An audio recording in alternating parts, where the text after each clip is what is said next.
What up, what up, what up? It's your boy Urod, the host of the hub of fantasy football, and I have my awesome king co-host, Foley. That's right. King Foley, the people's king of the Hub South Fantasy Football League. I don't know about all that, but look, first want to say welcome. It's fantasy football season. It's football time. As we're recording, Yes. the Hall of Fame game is getting ready to kick off. And it's such a glorious thing. We will have football every week until the Super Bowl. Yes. So it's awesome. Merry football, everyone. Carson Beck might be the first quarterback in history to throw the last pass of the college football season and then throw the first pass of the next NFL season. I like it. I like it. So saying this, we will start now with a sponsor. Well, we will start with a sponsor. Go ahead with your sponsor, sir. I concede. Today's podcast is brought to you by the Santa Clara substation, one of the premier training facilities in all of the NFL. It's right outside of San Francisco, and 3 out of 4 NFC West teams love the Santa Clara substation. They think it's great for injuries and or prevention of injuries. Those 3 that think it's great are the Rams, Cardinals, and Seahawks, of course. Don't ask the 49ers what they think about it. They're a little bit sensitive about it. Claimed another one with Mr. Ricky. All right. Yes. So saying that, we will start weekly. So welcome. Hope you enjoy. Also, I do want to say this, Foley. I do not know if you know this, but I have word from some people that we are kind of a big deal. They listen to us in Hattiesburg, our hometown, for their fantasy feast. Well, shout out to whoever you are, James. No. It's somebody. It's the, let's see, how would I say this? It is a co-owner of a restaurant chain. Well, let's get some sponsorships in here, guys. Shout out. We'd be glad to talk about how much we love your restaurant. Yes, absolutely. I think they actually have a black bean burger. Oh, now you're speaking my language. And we have visited said restaurant to eat for our fantasy football league. I think I know where we're talking about. Yes. Shout out, guys. All right. So, hey, if you want a burger, go to Mugshots. So that's free. Free sponsorship there. That one's free. So look, Foley, before we're fixing to get started, I think we need to start with probably the most valuable player for fantasy football, the quarterback. What are your thoughts? Certainly most valuable if you're in a superflex league like we are. Yes. I'll just get this out of the way, just a strategy thing. Get this out the way right away. For most listeners, if you're in a normal league, you don't want to go quarterback early. Uriah and I have talked about this before. I recommend waiting. The difference between QB1 and QB5, let's say, there is a difference, but it's not huge. But in a super flex league like we are, it is by far the most important, and you're really in a hole if you don't get one of the first few picks of the draft where you can get a top tier quarterback. Absolutely. And to kind of bounce off what you said, most people in a league will be 10 to 12. So you got to think from, just take out number 1 because they're probably going to be above everybody else. So from 2 to 10 or 12, like Foley said, it's not that big of a difference. So wait. If you see a run, especially if you see a run, just wait, grab that number 8, number 9 guy, and you will be fine. Especially if you listen to us, and you'll know who the real ones to take are, where the real value is. So starting, Foley, I say we start at number 32 and work our way up. A little mystery. I like this. So can we start at? You're gonna be shocked why I'm asking this, but can we start at 33? Absolutely. It will kind of be in my rankings. I think I know where you're going, but yes, we can start with 33. And I will say this. Every year, listeners, there is a team that comes out of nowhere, a quarterback that comes out of nowhere. So please take that into account when our rankings, because we're not going to be 100% correct. So don't flame us. Don't flame us. We'll be directionally correct, though, Yes. and we'll be more right than wrong. Okay. So actually, I'm going to throw another curveball real quick. I do want to just briefly mention my 34 because as longtime listeners know, I have these little awards that I give out as we go through rankings, these little tags. And number 34 is my golden handcuff. This is the backup quarterback who I think has the best chance to both make the field and if he does make the field, not just be garbage, not just be Jake Browning where he gets benched after 3 weeks. Yes. So I'm just going to throw it out there. Uriah's not going to like this, but my number 34 overall quarterback is Justin Fields for the Kansas City Chiefs. Yeah. Mahomes is coming off injury. It's a decent situation for a quarterback like Fields to be in. I think he is, if you're in a deep league with multiple quarterbacks, I think he's a decent one to do as a handcuff. I can't fault you on that. So let's go to number 33. I think I know where you're going, but who's going first? I'm gonna let you go because I didn't have a 33, but I think I know where you're going. So you have the floor, sir. Okay. And the award for this one is Keep Your Receipt. He is currently consensus ranked QB 21. Oh, he is my 33. He is Malik Willis. And I will grant that he is a Geno Smith of the Year candidate. Every year we have a veteran quarterback who, since Geno Smith, this has happened every year, who has not done anything his entire career and then suddenly has a great year. I don't think that's going to be Malik Willis. I could be wrong. I think that his floor is much higher than 33, I will admit, but I think he has very little ceiling because he has nothing around him. And to be honest, like what we're projecting on him is so minimal. The sample sizes of him being good, they're there, but they're so small. And now you're sticking him into this situation where he has no wide receivers, he has no offensive line, and he has one of the toughest schedules in the NFL. Even if he's like not terrible, he's just not going to put up the numbers you're going to want for where you're taking him. I'm staying away from Malik Willis. He is my QB 33. So I will bounce off that, and I'm throwing stats, my friend. I'm throwing them against the wall. We're going to see what sticks. Malik Willis, number 32 for the Dolphins, will have 2,900 passing yards and 15 touchdowns. Yeah, that's going to be pretty disappointing. Yeah, that's bottom of the floor, my friend. Yeah. I have no faith in the Dolphins. I have no faith in the coaching staff. The only bright spot is A-Chain, and with the box being stacked and no wide receivers, good luck with that. But that's another episode. Yeah. I mean, we've talked, and I do like their offensive coordinator, Bobby Slowick. I always have. But, I mean, they're all being set up for fail. Jeff Halfley, the head coach, he's being set up to fail. This is a transition regime. And maybe Willis can just manage to keep his job for the next regime when they actually put some weapons around him. Yeah. So if you are in a keeper league, maybe you can strategically go after him. I wouldn't, though. The schedule is brutal. Again, he will be better than the 33rd best quarterback in the NFL, but his upside is so limited that I've just effectively moved him off my board. Absolutely. So now we're going to, you have a 32. I do have a 32. I assume you do as well. Well, Malik was my 32. Willis was your 32. So go ahead with your 32. And look, my 30. We're fixing to have some deep conversations. So go ahead, Foley. For sure we are. My 32 is, you know what? Actually, I'm sorry. I was reading it wrong. I was reading my own rankings wrong. Fields was 33. Willis was 32. Great. All right. So let's go to 31 for you. You go ahead. Okay. Shador Sanders. Ooh. Did you have him higher or lower? Just go ahead. We're not Shador Sanders. I mean, look, he's in a competition with Deshaun Watson, who I have at 43. I think Shador will win, and if he wins, there is a path to him being good. It's not likely. It is not at all likely that he is good or that Watson is good. But I think there's at least a chance. There was a time where Shador Sanders was being talked about as the number 2 overall pick. It was a shock when he wasn't that.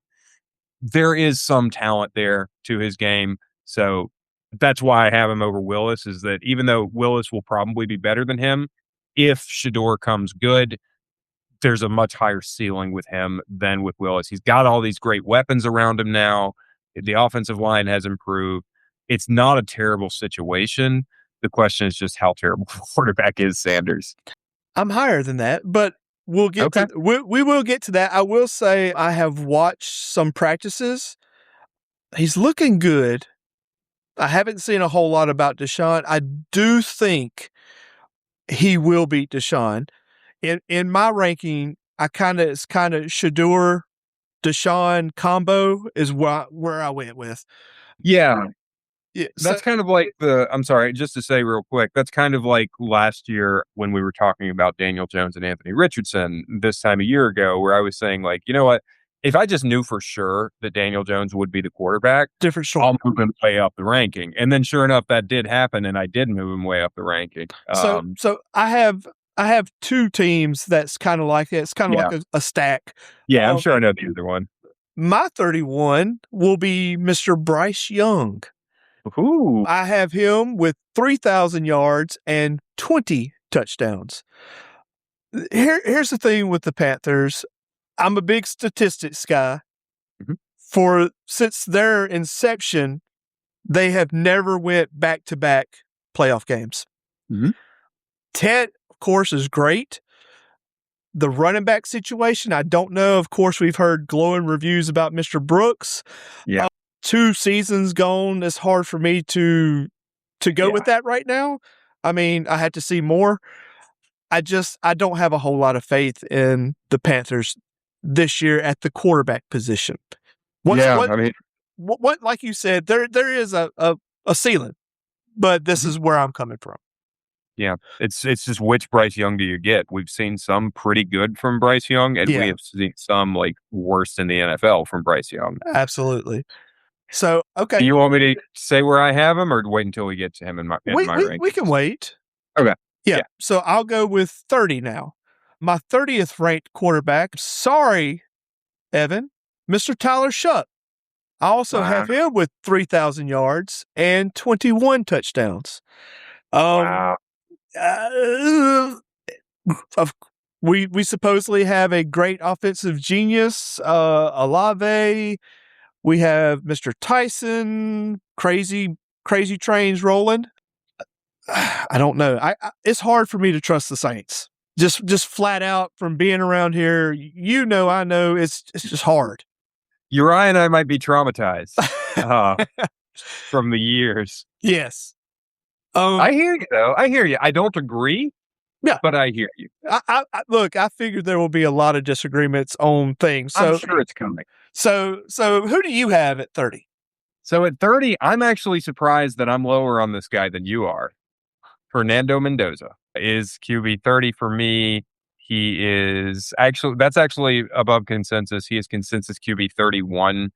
I mean, look, I think there's a lot to like about Mendoza. I'm not 100% sure that he's going to be the starter week 1. I think there's a chance that Kirk Cousins is the starter to start for like 4 weeks, something like that. Yeah. So that's a part of it for me, moving him down. If you told me he is locked in 16, 17 weeks starter, then sure, I'd move him up a little bit. But even still, like it's not a great situation. We saw the disaster of that offensive line last year. And yes, the offensive line has improved, but their receiving core didn't really get any better. They still have Brock Bowers. He's awesome, of course, but it's not like this is a locked and loaded situation for a rookie quarterback. And there are growing pains for rookies, even though I do like Mendoza.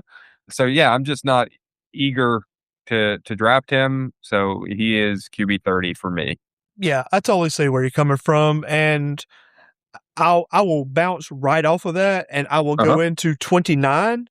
I have the Raiders quarterback situation. Just whoever. Okay. Yes, I have.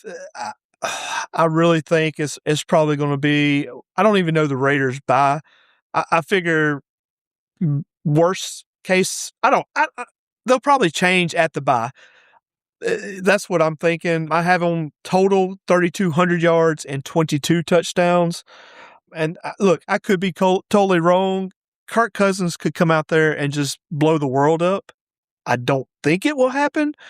But once again, it's another one of Look, when I was making this, Foley, a lot of these quarterbacks have high ceilings. So Yeah. this is where I'm sticking the Raiders, but I totally agree with what you said. And let me just read out a stretch of their schedule. Okay. I'm just going to read out their schedule. First 3 weeks, you can talk yourself into this not being so bad. Dolphins, Chargers, Saints. Fine. But then, starting in interesting that you just said that, but we'll go into that later. So go ahead. Starting in week 4, the Chiefs, then the Patriots, then the Bills, then the Monstars that are the Los Angeles Rams with Myles Garrett, maybe Aaron Donald. Okay, so after that will be when Fernando starts.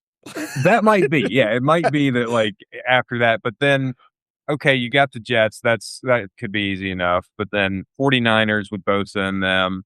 Then the Seahawks. Then the Broncos. Then the Browns, who still have Jared Verse, right? They lost Garrett, but they do have Jared Verse now. Then the Chargers again. Then the Broncos again. That is a brutal schedule for a rookie quarterback. He's going up against a lot of really good defenses this year. And that's also a brutal schedule for a quarterback who can't move anymore. So yeah.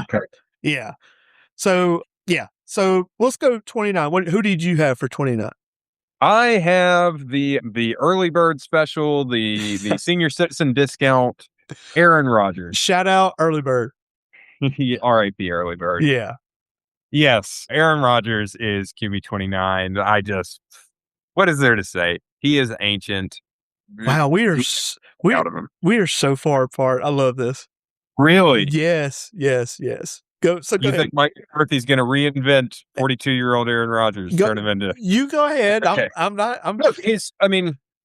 I think what we know very well at this point that Aaron Rodgers, if he is going to be an above-average quarterback at this point in his career, he needs someone who can force him to do things that he doesn't want to do. That's really been his whole career, right? When he was winning MVPs, it was because McCarthy. The guy after McCarthy is still there. The head coach of Green Bay. Yeah. Still. Yeah. I can't think of his name either. All I can think of is McVay, but it's McVay's friend. Anyways, he forced Rodgers to do things he did not want to do. He openly complained about how much he hates having to send receivers in motion and doing play action. He doesn't like doing those things. And guess what? They're really effective. He doesn't want to do it. He wants to run this really stale offense. That's why he went to New York with Nathaniel Hackett, who just let him do what he wanted, and it sucked. And then, okay, he goes to Pittsburgh. He doesn't do much that he doesn't want to. It's a bunch of checkdowns to Ken Gainwell 15 times a game, and it sucked. He's a stubborn old man who doesn't want to run a modern offense. He wants things to run the way they did in 1997, and it's not like he has the wheels that he used to.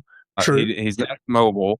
I just don't know what we're getting out of him. Yes, he got Michael Pittman, but I don't think McCarthy is going to push him to be the best version of himself, whatever that is at age 42. Okay. All right. Let's go number 28, sir. I'm surprised this is not the second QB room you have, but for me, it's Tua Tagovailoa. And of course, Michael Penix is his backup there, or his competition for the job. Sounds like Tua is going to get it. I'm out on Tua. There's still a chance that, yes, Tua could look really good in this system. I guess I'm not as out on Tua as I thought. He's consensus 30, so I'm ahead of consensus on him, but not by much. I don't believe in Tua. Makes me concerned for what's going to happen to my boy Michael Penix this year. Not Mike Penix, Kyle Pitts. It's like, wow, I thought we didn't like left-handers. No, I don't. I sure don't. Kyle Pitts. I'm concerned. What does this do to Kyle Pitts? Can I take him number 1 overall if he's got Tua throwing him the ball? Tua should retire is my feeling, but he could prove me wrong. I couldn't put him any lower than 28, but I'm not excited about it. Okay. My number 28 would be Mr. Shedeur Sanders. And also, once again, this is going to be one of those 1A, 1B situations. Yeah. We don't know, but I just said Shedeur's because I do think he will start the first part of the season just on what I've seen. I have him with 3,300 yards and 20 touchdowns. So once again, it's not great, not great, but we're getting there. We're getting there. Yeah. We're into the 3,000 range anyway. That's right. something. That's right. And he does look. He really does have some good weapons around him. He does. Like I said, if you could guarantee me he's the starter all 16, 17 weeks, he would be high. He would be more like where you have him, maybe even a touch higher than that. Yeah. I just am uncomfortable with the competition he's got going there with Watson.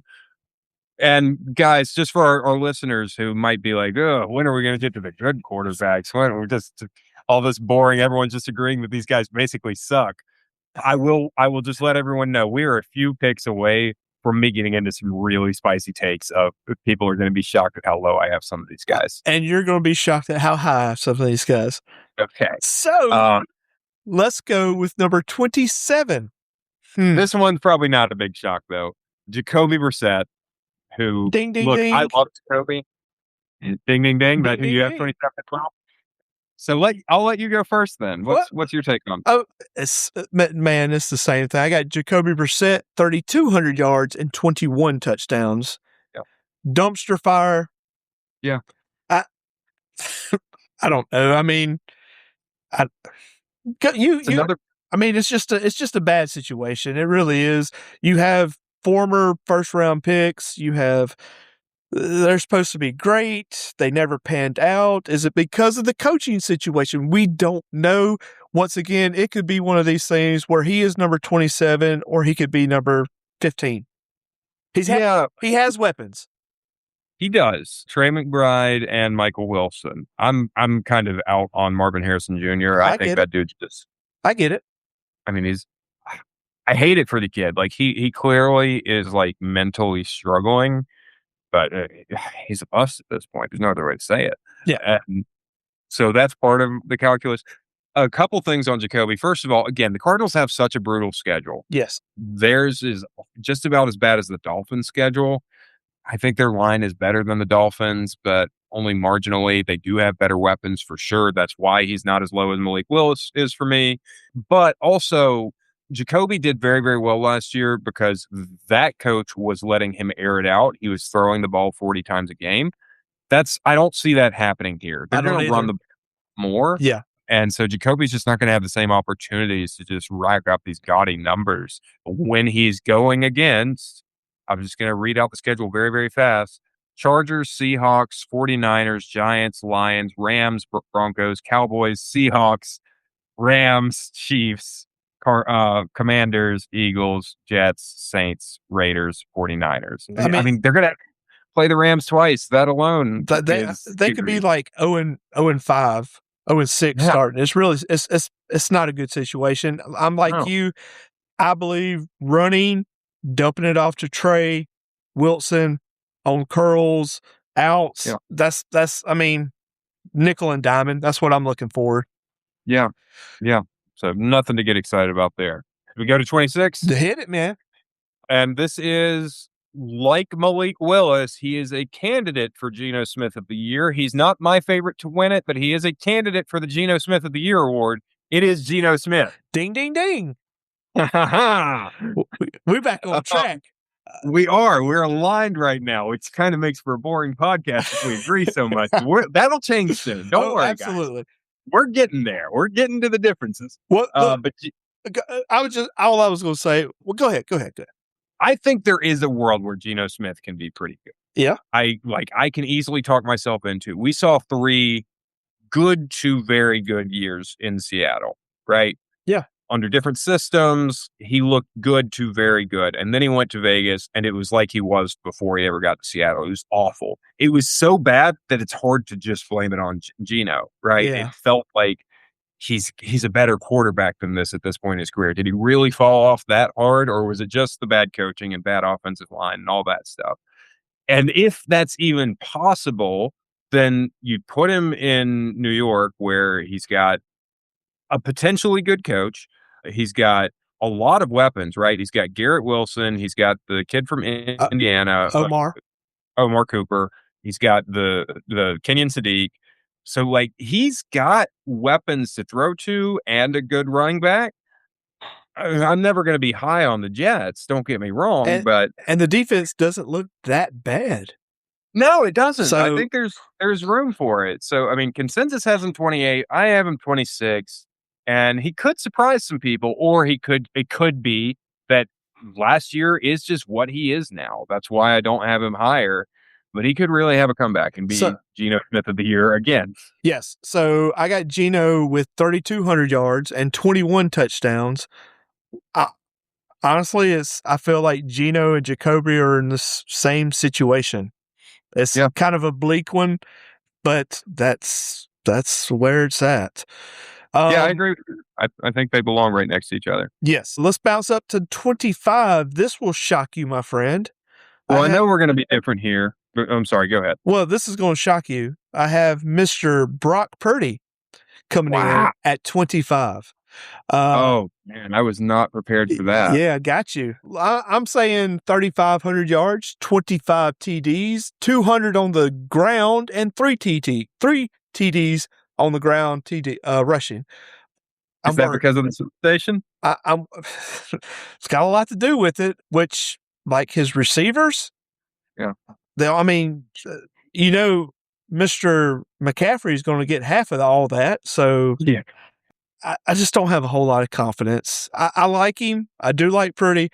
I'm worried about the wide receiver room. I'm worried about a gimpy tight end. I feel like the only weapon you have on that team is McCaffrey, and he's going to get his points. So, yeah. I know he's banged up right now, but you do have can't guard Mike Evans. You have a old Mike Evans and a old Debo Smith and a old George Kittle. So yeah, I have Purdy higher. I will talk to him. I have some agreement with you and some disagreement on that, but I'll come back to him. My 25, you've already talked about him, is Bryce Young. Yeah, it's just it's weird. This is his 4th year in the NFL, and he still feels like a mystery box. He could be. I don't think he's ever going to be a top tier quarterback. No. To be clear, I mean, that's just not in the range of outcomes for Tiny Tim there. But I mean, he's so small. He's so he's like the size of a Labubu. Wow. Look, that it's you can't go lose all these games and then win the last 6 and be great. That's yeah. But he's kind of done that 2 years in a row where he's like suck. Oh, suddenly he looks really good. Yeah, I can't trust that. No, I can't either. He could pull it all together. I think if you're in a super flex, he can beat your QB3. Sure, absolutely he can, but not more than that. So he's consensus 26, and I have him 25. Okay, but not exciting. All right, guys, this is where it's fixing to get juicy. Yes, it is. So, oh my God, if we agree on 24, my mind will be blown. We will not agree on 24. I can go ahead and say there's no way that you took this guy at number 24, so go with it. I have Jared Goff. Oh, didn't see that coming, did you? Wow. Okay, wow. I'm really stunned. Yeah. Go into it, please, because I am so look, this is me scrolling up to find Goff. So go ahead. Yeah. Look, I'm probably being too harsh on him. First of all, the Foley model really does value quarterbacks who at least are capable of running, who do sometimes leave the pocket. So that's not Goff. So just so all our new listeners know, that would be Foleyetics. So go ahead. That's right. It's a championship winning model for player evaluation. It just Goff does not leave the pocket, and he's going to get penalized for that, right? Like I am looking at his mobility score on my model right now. It's a 0. Wow, that's like Aaron Rodgers, and so go ahead. Wow. Yeah, I mean I'll just say like the highest mobility score anyone has is Josh Allen with a 27. Jared Goff is a 0. So just to put it in perspective, the good thing about Goff, though, the very good thing about Goff is that he doesn't get hurt much. Yeah. He has been as consistent, honestly, as anyone in the NFL in terms of staying on the field, and so I love that for him. And he's got some good weapons, but there's been a lot of turnover on the offensive coordinator side.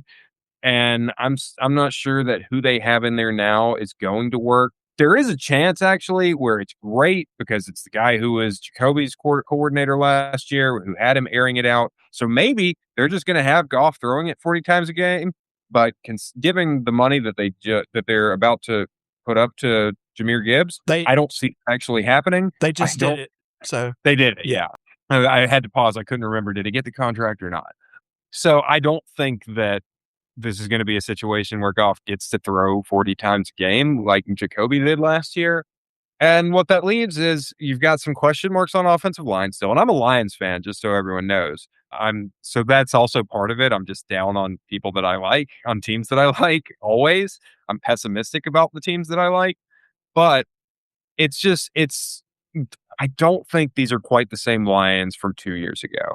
And so when you can't add anything with your mobility on top of that, again, I think I'm being too harsh. Before we get to the season, I will probably move up Goff some from 24, but not a ton because I'm just concerned. I don't think I like shooting for the sky. I don't like the safe picks very much at quarterback. I want guys who can win you leagues, and I don't really see Jared Goff as a league winner. Okay, wow. So we are fixing to take top, bottom, and flip it up. I'm going with at my number 24, Mr. Matthew Stafford. Yeah. I'll spoiler alert, he's my 23. So I have Stafford with 3,500 and 27 TDs. I am predicting, look, I know all the models. I don't know what consensus is. I have literally not looked at any fantasy football lists just so I didn't want to skew my list. And I think that's kind of important. But I just see a big regression. Yeah, I agree. Honestly, I think everybody on the team will regress. And I don't know if that's going to be for the good. They still may be a top West team, but I still think the numbers will come down. So yeah, I mean, look, I think the Rams are the best team in the NFL. I will. Let's get that out of the way. I think what they've done on defense now, long term, I think they're setting themselves up for some problems. But they've been here, done that. So yeah, in the short term, though, I think they are on paper the best team in the NFL. But a lot of that's because of the work they've done on defense. Yeah. But yes, Stafford is the reigning MVP. We have to acknowledge that. But I agree with you. I think there's some regression due on the offensive side of the ball. What I will say is Stafford, first of all, most importantly, is like 37 years old, right? Yeah, bad back. And this time a year ago, we were like, is he even good? Yeah. I was speculating that he might retire before the season starts because of his back. He had a great year. I looked stupid for saying that, but he's only a year older with this bad back. He could just get broken at any moment. And on top of that, and like he could lose his arm. Stafford has been streaky his entire career, including his time with the Rams. Yes, he was MVP caliber last year. Year before that, he didn't look great. People forget. He did not look great the year before. He's kind of in this situation where in even years, he's not great. He's like average. And then on odd years, he's really, really good. That's been his trend, at least since he went to Los Angeles. And then on top of that, two things. You look at the receiving core, it's very, very good, but Puka Nacua has these off-field distractions going on, and Devontae Adams is another year older. I think Devontae Adams is one of the best receivers of his generation, but he's getting up. Yeah.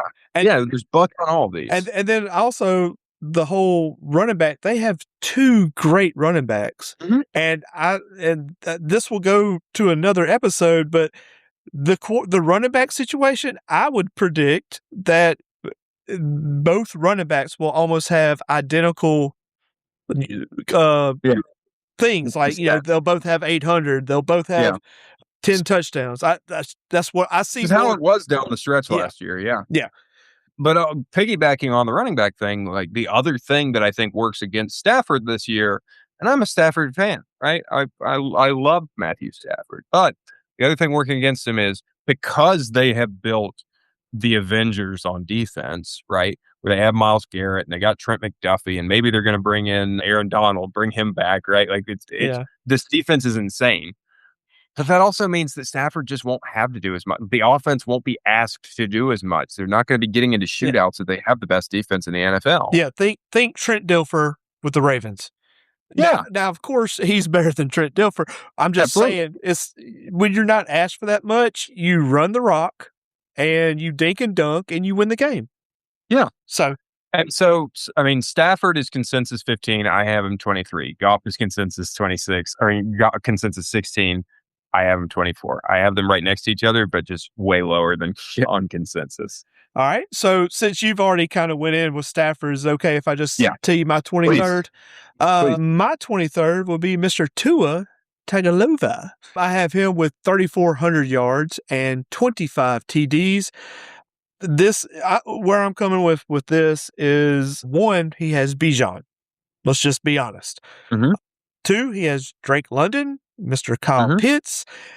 I think as long, and look, like I said, I've watched some of his training camp, and dude is just throwing dimes. Now, I know this is training camp, but I'm also, I do things with my eyes. I saw him doing that.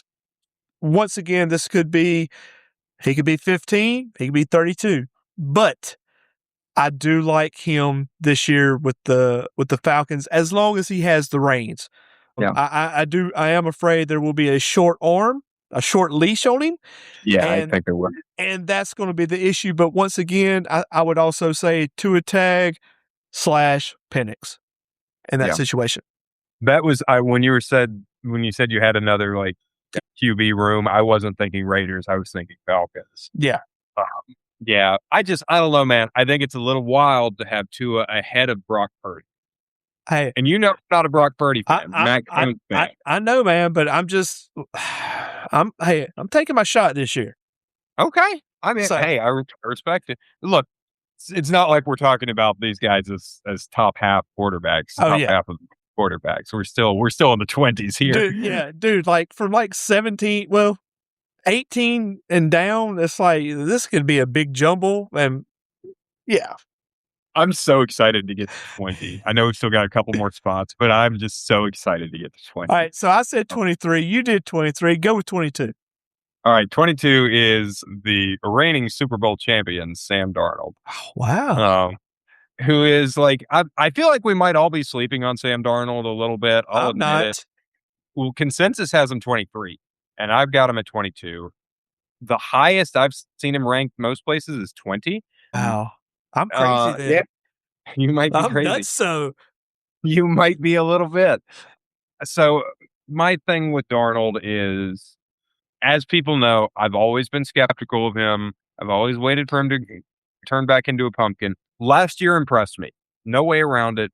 I was so impressed by what he did last year from start to finish. Like, he bounced back from his rough games. His year in Minnesota, he did implode at the end. People forget he fell apart at the end. So if he has another good year this year, okay, I'll be bought in. He'll never be outside my top 10 again. But until then, what he has working against him is he just lost his guru offensive coordinator. Yeah. Clint Kubiak's gone. What's next? I don't like it when a quarterback loses his coordinator. And we don't really know. I don't know much about the guy who's replacing Kubiak. Sure, he's like a disciple of Kubiak, but it isn't going to be the same. They lost Ken Walker for whatever that's worth. I also think that Seattle, not just Darnold, but Seattle's offense as a whole, was playing a little bit above their heads last year. They weren't as good as they looked. I love Jackson Smith and Jigba. I'm not sure that he is as good as he looked last year, as someone who had him QB1 in his draft class, right? Someone who said, hey, he's not just a slot receiver. He can play on the outside. I still don't think he's that good. He looked like Tyreek Hill last year, and I'm not sure that that's real. I think some of it was, I hate to say fluky for someone that I like, but it was a little bit fluky. So I think there's just going to be a lot of regression for Seattle in general, and that's why I have Sam Darnold where I have him, QB 22. No shade. I will admit that I could look really stupid for this. Yeah. No, I'm not. I don't know. I'll just leave it at that. I will say this. My number 22 would be Mr. Jackson Dart, the trash man himself.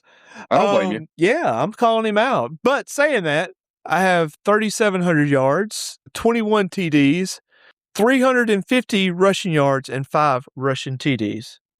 So I have no faith in the Giants this year. Zero. Absolutely. I mean, they're right there with the Dolphins in my mind. But saying that, he does have some weapons? Question mark. Once again, Like Odell Beckham. Yeah, he has Odell Beckham Jr. How can he go wrong? Yeah, whatever. Yeah, whatever. I don't have a whole lot to say. I mean, I don't like the wide receivers. I don't like the running backs. Don't really like anything on the offense. Probably should have him lower, but I think his rushing makes him move higher. So I'm so tempted to make a comment that I should probably keep to myself. So what? Just hold on till you get to yours. Oh no, it's about your analysis, not mine. Go ahead. Say it. Uriah just hates on New York because he's got a problem with their mayor. What? That is so bad. That's just terrible that you would say that. Should I give my 21? Yeah, go for it. I'm sorry. My son is texting me, so that's why I'm like, he's called me like 30 times, so that's the reason I'm in it. Well, I hope everything's okay. Yeah. I'll fill some dead air while Uriah is being a bad host.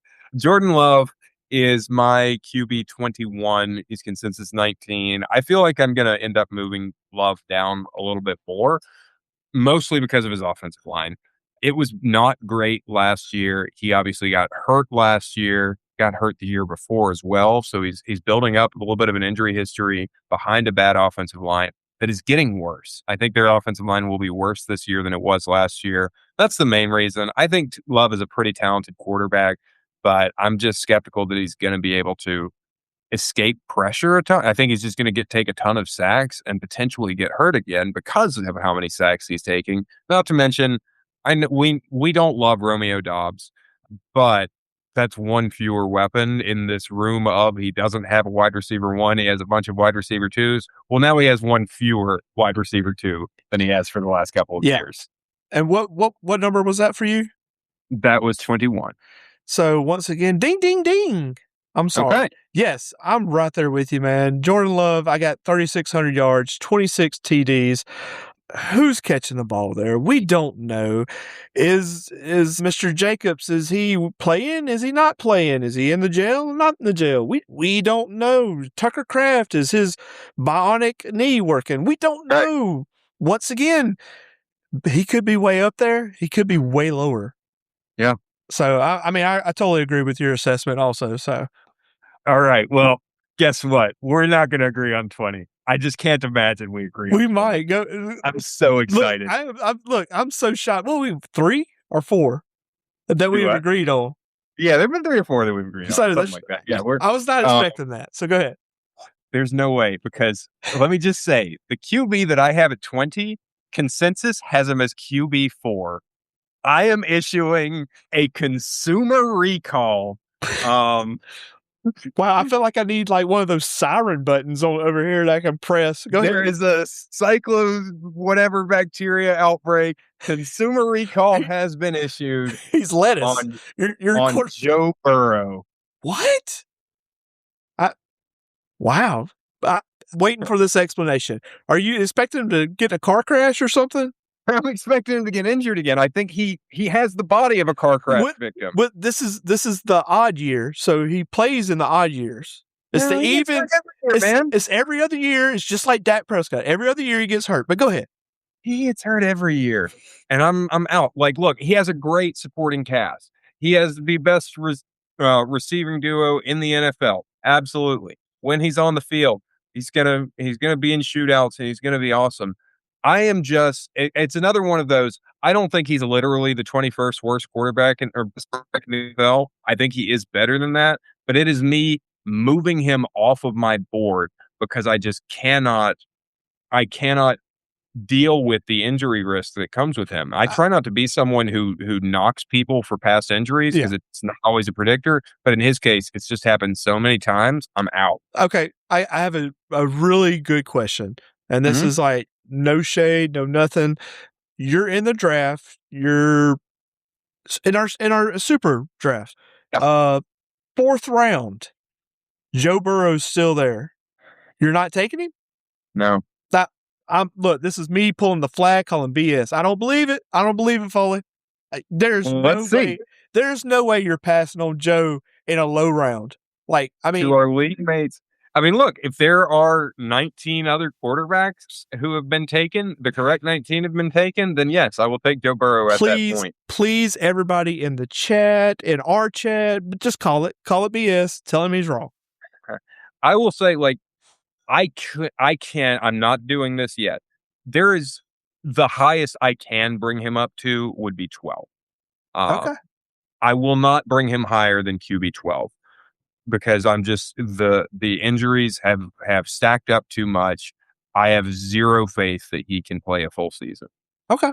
And yeah, I hate to say it because he's a talented quarterback, but I think there are a lot of talented quarterbacks who have less of an injury risk at this point. All right. So I will move into my number 20. And once again, this is probably going to shock you. I have Mr. Bo Nix coming in at 20. I have him with 3,600 yards and 26 touchdowns and 400 yards rushing and 5 rushing touchdowns. I want to be higher. I will come out and say that. I think the addition of Waddle, Bryant another year, Sutton another year, I feel like it can be good. Mm-hmm. So me saying him at 20 would be my floor for him, honestly. But this is where I got him. He is a good quarterback. He's probably going to have a great year. But like I said, this is the floor for me. Is any of that because he's coming off the ACL? A smidge. Yeah. That's yeah. Yeah. That's the word. I don't agree. But I guess I can. I strongly disagree. In fact, and look, you're probably right. I will say this. I'm probably wrong, but yeah, like I said, this is the floor, and this is where I got him at. Yeah. So. Yeah. But to our listeners, do listen to the ones where you're right and I agree. Because if we both feel something, take that shit to the bank. Excuse my language here. That just slipped out. So we'll move. So that was 20. Let's go to 19. And this one might shock you. This might shock you too. 19, I have Mr. Lamar Jackson. Oh, God. Yes, I got Lamar with 3,100 yards, 26 touchdowns, 600 yards rushing, which is a lot more than last year, and 4 TDs. The Ravens, look, the quarterback is exceptional. I can't bet against Henry. If you've listened to the podcast, you know how every year we're like, this is the year. It just keeps going and keeps going. So I can't rule him out. The thing I can rule out is Likely's gone, and I trust 0 wide receivers in that room. 0. They just gave us $35 million, Zay Flowers. They just gave the bag to Zay Flowers. How does he command that much money? It's ridiculous. Whole nother thing, but great quarterback, great runner. They lost their center, which is going to have a lot to do. Their defense is probably going to be right up there with the Rams. Hendrickson, Madu is back. Roquan. I mean, you could go levels with their defense. Great defense. I don't trust the wide receivers. That's why he's coming in this low. Once again, probably the floor. Yeah. I'll save my response, but I understand where you're coming from. Clearly, he is your Joe Burrow. I disagree, but let me ask you this, though. Okay. Lamar Jackson's there in the 4th round. You're not taking him? Oh, I'm taking him. Absolutely. I'm not going to lie. So he's not. Well, so you're not honest. No. This is what I'm saying. On some of these quarterbacks, especially like probably 20 and up, some of these guys I'm putting them. That's where their floor is. Yeah. Could they be great? Yes, absolutely. At the most, Lamar Jackson would be my number 2 superflex quarterback. At the most. Okay. So I think that should. I don't know. Okay. If you say so, boss. Be quiet with your Joe Burrow. I don't want to hear it. Go ahead. Move to number 19. Look, my 19's a little bit controversial. It's not as controversial as the Joe Burrow thing, but Trevor Lawrence, I I I need to see him back up what he did. And I was high on Lawrence last year, You and he were. did it. I was so high on Trevor Lawrence, and he proved me right. So it's weird for me to be lower on him this year. I'm shocked at this one. And it is weird. I feel weird saying it. This is one where I might just feel like a big dumb idiot later on. So But there's something I don't know. I let, don't trust Brian Thomas Jr. let me ask you this. Would this be sort of like where I'm coming from? This would be the floor? Yeah, this is more of a floor pick. You're right. I just think his floor is a lot more likely than his Okay. ceiling Okay. this year is really where I'm coming from. He does have a lights out ceiling for sure. I just don't think he's going to hit it. We've, I've always been the Lawrence apologist here. And this could be it. This could be the real, like, Trevor Lawrence is a top 8 quarterback in the NFL, top 6 quarterback in the NFL. I think mostly they just didn't improve their receiving room, Yeah. and I really wanted them to. It all worked very, very well last year, but I don't trust another year of Brian Thomas Jr., Parker Washington, and Jacoby Myers. I want more than that from a guy that I'm taking as high as Trevor Lawrence is going. He's QB9. If I'm taking a top 10 QB, I want them to have a good receiving core, and he just doesn't. God. Or if they don't have a great receiving core, there Yeah. are a couple guys who it's not amazing, but they're such good runners that they can make up for it. And I just don't feel that at all with Trevor Lawrence. So I'm You out. I'm not quite out, but I'm very close to out. All right. So 18. Hit it. You've mentioned him already. I've got a buyer beware on Jackson Dart. Yes, he's crazy athletic. Yes, that's good for fantasy. I've talked about how I do like runners for fantasy, but huge concussion risk there. You, I think there's some name brand propping him up. He's consensus yes. 12. I don't see him as a top 12 fantasy quarterback with his injury history. The guy got tested for concussions 3 times last year. Well, you can't run into people. You have to go Exactly. out of bounds. Exactly. Yeah. And I don't know that I trust. I trust their head coach. I think Harbaugh is a very good coach, but their offensive coordinator is Matt Nagy, and that doesn't feel great to me. Matt Yeah. Nagy is not done. Well, Matt Nagy went to Patrick Mahomes and made the worst version of Patrick Mahomes.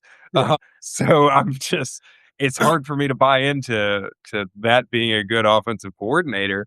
So yeah, Dart, he is what he is. He's QB 18 for me, QB 9. No, excuse me, he's QB 12 on consensus. Buyer beware. He's not a full consumer recall, but be careful. Yeah, he's lettuce for me.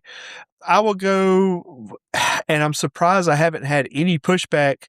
If you're a longtime listener, if you're from our league, you should know this. But 18, Mr. Kyler Murray. There he is. Yes, I know. There he is. Yes, it's a shock. 3,600 yards, 27 TDs, 500 yards rushing with 4 rushing TDs. Once again, we've said it on the pod before. If Foley could get out, James could get out there and throw the ball to JJ and everybody else and probably win the MVP. And yet, J.J. McCarthy and Carson Wentz could not last year. That should tell you everything you need to know. Once again, the Oompa Loompa, I don't have a whole lot of trust in him, but once the head coach, the people around him, I just don't see it going that bad. I think he's definitely will be, once again, this could be the floor. I don't think it is. Could be though. Yeah, no, I like Kyler kind of sort of this year. I'll talk more about him when I get to him, but I'm with you. Yeah. And I don't think either of us expected to like him as much as No, I did. You know my feelings toward him. Yeah. Yes. So we're at number 17. Do you want to go or is it mine? Yeah, Okay, I can go 17. You mentioned him already, Tyler Shuck. I think it's a really good situation for him. There is just still a question of, is he a good quarterback? Yeah. I don't know. I don't either. He looked pretty good last year, but small sample sizes, that can happen sometimes. Can he back up what he did last year? That's the question. But I think it's undeniably a very good situation that he's in with a pretty good, like decent offensive line. He he had decent weapons last year with Olave leading the way and finally being healthy, but now they add in Jordan Tyson on top of that. And I know you kind of mock like the guru thing, but he's a good coach. I wasn't really mocking him. I mean, we hadn't seen it. We haven't seen it yet. Kind of. Well, you've seen him coach a lot of. He got the best out of Dak Prescott. He got a very good version of Justin. I'm talking about on the Saints. That's what I'm talking about. He did pretty good last year, and he did it. He got the best out of Jalen Hurts. I think he's proven enough for me to just trust that he can run an offense well.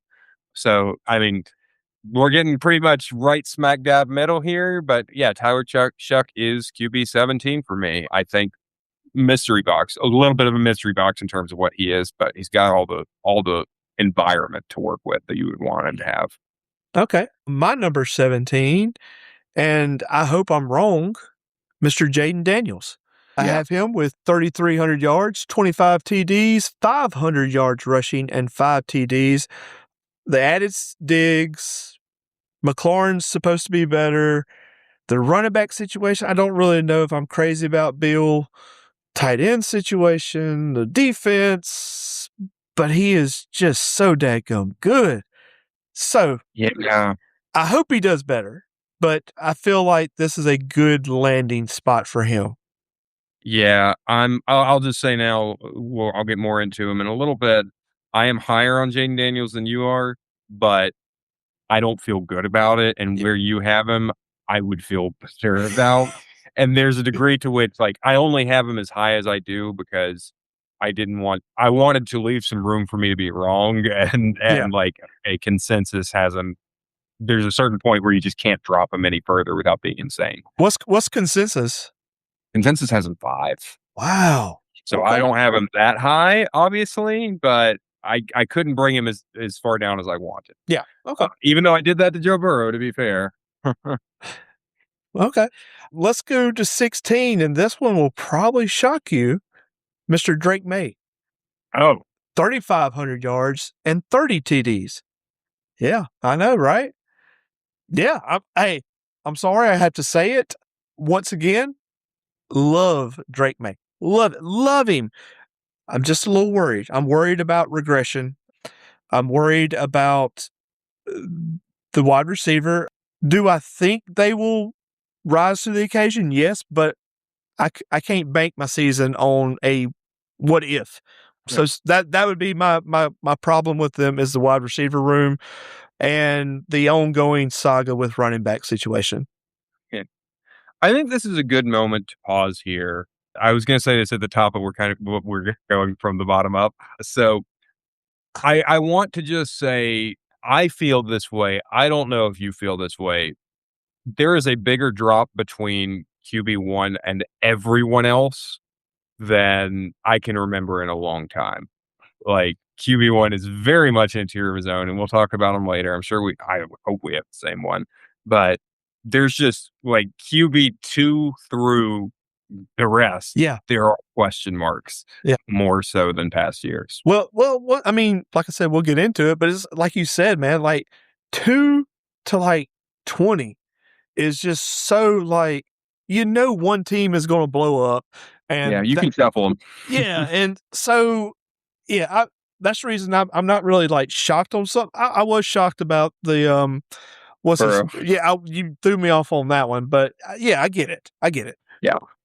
So who do you? Should I give 16? No, who do you have? That's 16 for Drake. So who did you have? Mac Jones, aka Brock Purdy. You got to say West Coast Mac Jones. West Coast Mac Jones. I mean, this is the perfect QB 16. He's perfectly in the middle. Here's my biggest thing. I'm actually a little bit down on the West Coast system this year. I might be a year early, but I think we are very soon about to get to this point where defenses are just getting better at. Defenses want you to dink and dunk. Absolutely. That is what they want you to do right now. It's not always been the case. Sometimes they've been, hey, we are going to stop the dink and dunk, and if you beat us deep, fine, we can accept that. Right now, defenses want you to dink and dunk, and they're going to keep you from scoring touchdowns. So But that's what Brock Purdy does, right? He's a dink and dunker. Not even saying that in a derogatory way. He It's does just it. the reality of it. He does it well. He does it very well. Yeah. And I think despite the injuries, he does still have good weapons. Mike Evans, Dejon Stribling, and I'm forgetting at least one. Well, Christian McCaffrey, of course, but I'm forgetting at least one wide receiver, I think. You're talking about the famous the prodigal son returned. The prodigal son did return, Deebo Samuel. Yeah. So like, he has weapons, is Yeah. my point. Despite the injuries, he does still have good weapons around him. But I'm just a little concerned that this is the year where the air ball returns, and that means the guys who have a good deep ball are gonna be more valuable. And we'll see in my top 3, they're all guys who air it out. Yes, and they are. a lot in my top 10 who air it out, because that is what I think is really, I just kind of want to be ahead on this. I think that's where it's going. So I can't have Purdy higher than 16 for me because that's just not in his bag. So yeah, there you go. All right, let's go 15. Go ahead. Dak Prescott. Wow. Okay. He's consensus 11. And by the way, Purdy's consensus 11. Dak is consensus 10. I know I'm a little. I'm sorry. Purdy's 11 consensus. Mm-hmm. Wow. Yep. Okay. Go ahead. Yeah, people really like Purdy this year. People really do. Man, they okay. I know I'm low on Dak. I feel like I'm low on Dak. I feel like I'm probably going to end up moving Dak before the. You are. I'm going to move him up. I'm going to bump him up because I can really talk myself into him this year. I'm low on him every year, but it's so easy to talk yourself. It's easy. Go ahead. I'm not going to take him all the way to 6, but I could almost talk myself into taking him all the way to 6. I think there is a world where with CeeDee Lamb and George Pickens, this could be the best offense in the NFC. I'm not quite buying it because Dak has rarely, I know he had one year where he was almost MVP, but I don't really buy Dak as being that level of good, but I think he can be a very good quarterback. He does have some injury history that always worries me. It's not crazy. It's not like Joe Burrow's injury history or anything, but he does have some injuries. You said the off year thing. This is the year where he would get hurt. I know. I know. Yeah. So that worries me at least a little bit. But he has such a good environment around him. He has such good weapons. Pretty good, not great offensive line. Like I said, I have him 15 now. I might bump him up to 10 by the time things are all said and done. All right. I'm fixing to go way off. Number 15, Mr. Aaron Rodgers.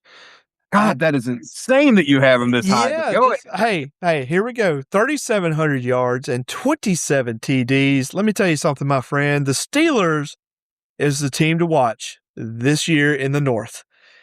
The North, not the North.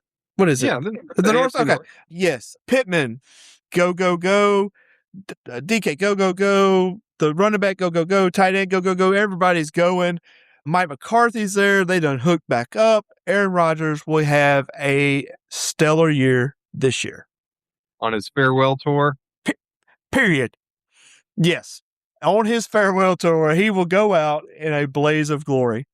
I'm calling it. Hey, it's there. It's on tape. How funny is it to have your farewell tour with the head coach that you got fired? You told everyone you couldn't work with Mike McCarthy anymore and got him fired. And you're back. And yeah, for your one last go round, who are you doing it with? I think you're crazy. Hey. I think that is crazier than me. How low I have Joe Burrow for Aaron Rodgers to be that high. Let me just see what the highest any of the experts I checked. You mean the bums?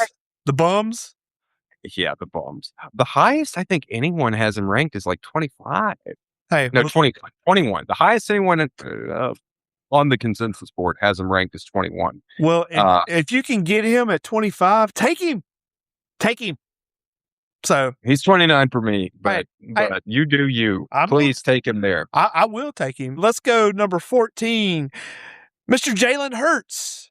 3,300 yards, 22 TDs. The only thing that's going to save him is the 500 rushing yards and the 8 TDs. Zero faith. You hear me? Zero faith in the Eagles offense this year. It's besides the tush push. I mean, stay away from him. That's just what I'm going to say. Yes, he is at 14, but you can have him at 14. I don't want him at 14. I understand. I am much, much higher on him, but I can talk myself into getting not quite that low, but I can talk myself into getting him pretty low. Yeah. So go ahead with your 14. I think what everyone's learning here is that I'm not really locked in with these rankings yet. I've still got more work to do. So locked in. This is just first draft rankings, and I have a lot of the people I don't feel good about where they are. Like this guy, who I'm really tempted to move down, and that is CJ Stroud. Wow. Okay. I have him at 14. I'm surprised you have him any higher than 14. He is consensus. Yeah, no, that's right. He's consensus 22, Uriah. Who? Who? CJ? CJ Stroud is consensus 22. He's not my number 22. He was so bad down the stretch last year. And we've seen him get worse every year of his pro career. I'm really worried. But I still the reason I have him as high as I do is that his injuries have been minimal, not non-existent. He missed some time last year, obviously, but he's over 3 seasons put up 10,000 yards. That's kind of a threshold for me. Is in a if you can get 10,000 yards in 3 seasons, I'm not concerned about your production. Yeah. He has pretty good weapons. If Tank Dell can come back, I think that's great. He is back to practicing. God bless him. But I mean, Stroud still has this high-end potential, very high-end potential. But I am so worried that the last thing we saw is just what he is now. I think his confidence is shot. And for a quarterback, you need someone who is really, really confident. I'm not sure that Davis Mills isn't a better quarterback than CJ Stroud. Really? No. He looked sometimes last year. No, There were people, there were Texans fans in that last playoff game. There were against the Patriots. Texans fans were ready to put in Davis Mills at halftime. Well, they're idiots too. Then I don't disagree with them. He was that bad. No, and I think his confidence is. But again, if I thought he was terrible, I'd have him way lower. Yeah. I'd have 22. There is still potential there, but there's also a lot of risk if you're taking this guy that he is just not what he was his rookie year anymore. Okay. What was that? 13? That was 14. 14. Okay. So 13. Hit it. 13 is Kyler Murray for me. I think he will win my Geno Smith of the Year award. So for people who don't know the Geno Smith of the Year thing, here's the run we have been on, and this streak will eventually end. Yes, but it is a real trend for now. We had Geno Smith, who has been awful for so long. He went to Seattle and was suddenly pretty good. The next year, Baker Mayfield had gotten run out of Cleveland, had a bad last year in Cleveland, went to Carolina, was awful, so bad that they just kicked him to the curb, sent him to the Rams for a few games as a fourth string quarterback. I mean, he played because they were all hurt, but he was essentially a fourth string quarterback in Los Angeles. And then he comes to the Buccaneers to replace Tom freaking Brady and was really good. Yeah. And then the next year, Sam Darnold, who had been terrible his entire career, goes to Minnesota and mostly looks really, really good. And then the most recent year, Daniel Jones got run out of New York, ended up being a backup in Minnesota, and then he comes to Indianapolis, beats Anthony Richardson for the job, and looks really, really good. So we're on this trend of these veteran reclamation projects, right? And I think Kyler Murray is the most likely one to keep that trend going.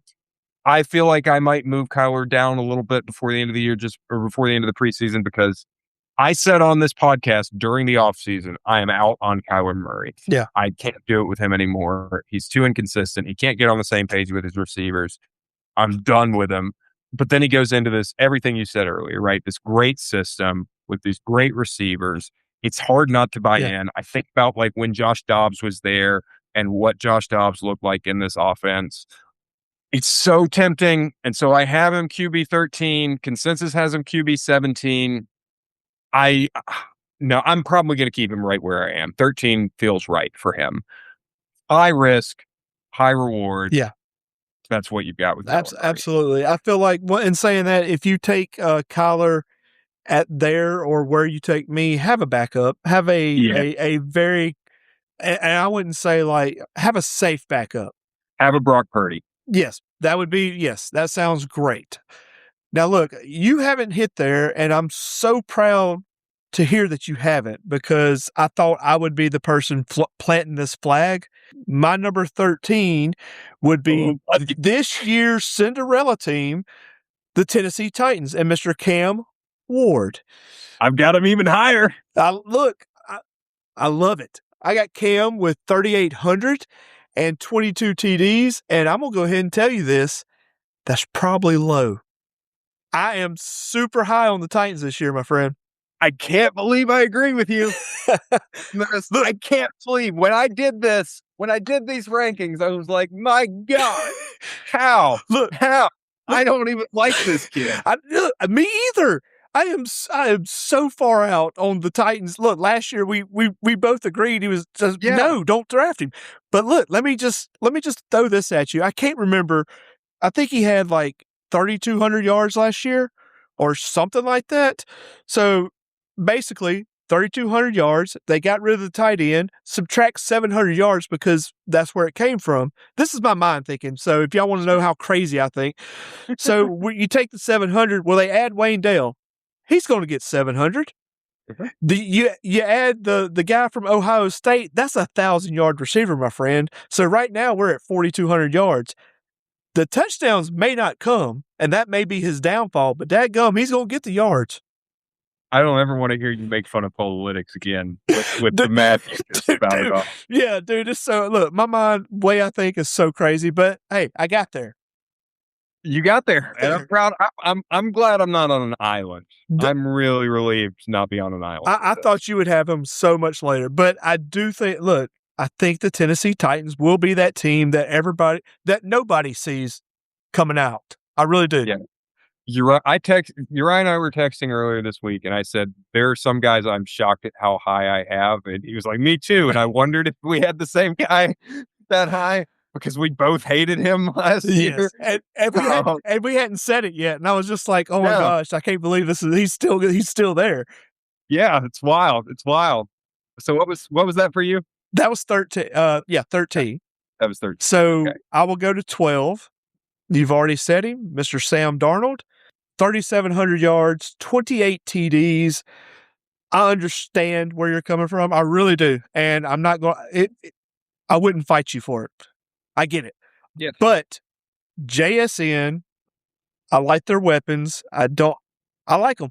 That's all I don't think you can drop him to where you dropped him. But saying that, that's probably the ceiling for Mr. Sam Darnold. Yeah. Yeah. I mean, I think his ceiling might be even higher, but it could be. Just to say, where I dropped him is not as low as consensus. I'm still ahead of consensus on Darnold. Look, from here on up is fixing to get crazy when you think about who I'm taking. So, I mean, I totally do think that Sam Darnold can be a top 10 quarterback. Yeah. But there is also, for me, there is also that element that I mentioned of like, I'm bumping down the West Coast guys. I want these ones who are willing to air it out more. Yeah. Because I just think that's where the NFL is about to head. It hasn't quite headed there yet, but I think this is the year, next year is where it really breaks in that direction, where it's all 90s Jags all the time. All right. Who do you have at 12? I have at 12 a guy who I might end up moving down a touch, but I do like him, Daniel Jones. The only reason I would move him down is that Achilles and how that affects him. Yeah. But what he did last year before the injury was just so impressive. And even without Michael Pittman, it's still such a good receiving room. And if he can recover from the Achilles, he's a runner, you know? So there's a lot to like about Daniel Jones. I am skittish of the injury though, I will admit. Totally get that. All right, go ahead with your 11. 11 is Cam Ward, my ultimate bargain bin pick. Absolutely. Agree with everything you say. I'll just add on, Brian Daboll as offensive coordinator was who fixed Josh Allen. Yep. And I think there are some stylistic similarities between Cam Ward and Josh Allen. And yes, you and I both love Carnell Tate, love having him there. I mean, essentially, like, when I looked back at it, I mean, Cam Ward had a 3,000 yard season last year and change Yeah. with in a Nobody. yeah, with nobody. Yeah. Now we're talking about Elika Yomenor and Chimere DK are now your 3 and 4. And look, I'll say this: those two wide receivers definitely bargain bin buys. Definitely, Maybe. Or I said 3 and 4. They're 4 and 5. They're wide receivers 4 and 5 on the depth chart now. Yeah. Because you have wide receiver 1, Carnell Tate, wide receiver 2, Calvin Ridley, wide receiver 3, Wan'Dale Robinson. Suddenly, hey, this looks like a good. I like DK as a wide receiver 4 or 5. Yeah. I like Wan'Dale as a 3. I like Ridley as a 2. Ridley's problem is that he's just not a 1. But if you believe that Tate can be a 1, and I do, some people think he's a 2, but I think he's a 1. And if you believe that, that means Ridley's a 2. This is a good situation for Cam Ward. And look, I know we will get into this later, but Gunnar Helm, bargain bin tight end, pick him up. Sure. I don't hate that. I love him. I mean, and I never thought that I would say I like the Tennessee Titans, but I do. Well, I certainly never thought I would say I like Cam Ward. It's really what it comes down to for me. Take the Titans out of it. I just didn't like Cam Ward as a prospect and didn't like him his rookie year, really. But I looked back on it and I'm kind of bought in. He is consensus 25. I have him QB 11. All right. My number 11 was Mr. Patty Mahomey.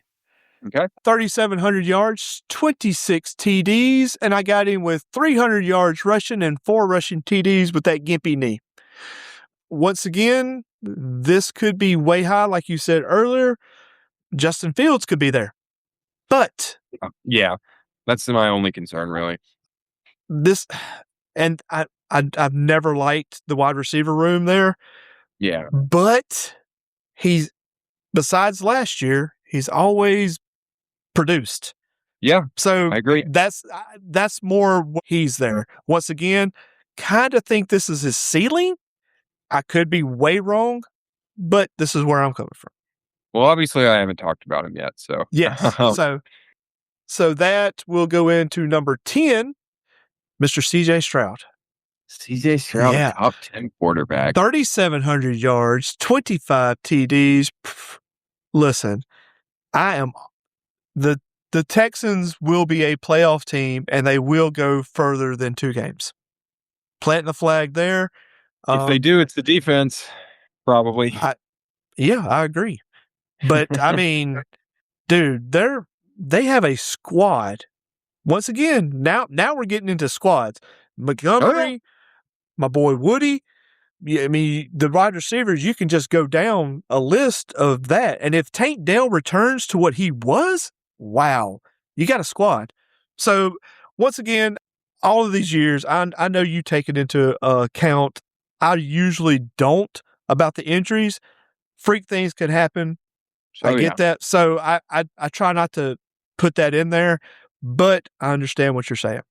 So, yeah, and I mean, listen, the way that I really calculate injuries is every other year. No, it's on a 3-year sample size. I don't actually look at the injuries themselves most of the time. Burrow is an exception because it's just so extensive with him. But usually the way I calculate it is, hey, over a 3-year sample size, is your passing yardage low relative to other people? And that's an availability thing, right? I get that. If you're not sniffing 10,000 yards over 3 years, that means either you've been benched a lot or you've been hurt a lot, but you've been missing time if you're not anywhere near 10,000. And Burrow's 7,000 over 3 years, which is crazy to think about. But anyways, Stroud has hit the 10,000 mark, so I'm comfortable with that. I don't see him as any kind of injury risk, really. I think his offensive line can be good. It's his confidence, man. I'm scared. I'm scared of him being a head case now. All right. So who do you have at number 10? My 10 is one that I almost moved up today, but I was like, I can't do it. And a lot of people are going to think I'm low. You won't, because you've already talked about him. I want to move him down. I'm just not sure how to do it. It's Jaden Daniels. It's hard to move someone who is that talented as a fantasy asset with his legs out of the top 10.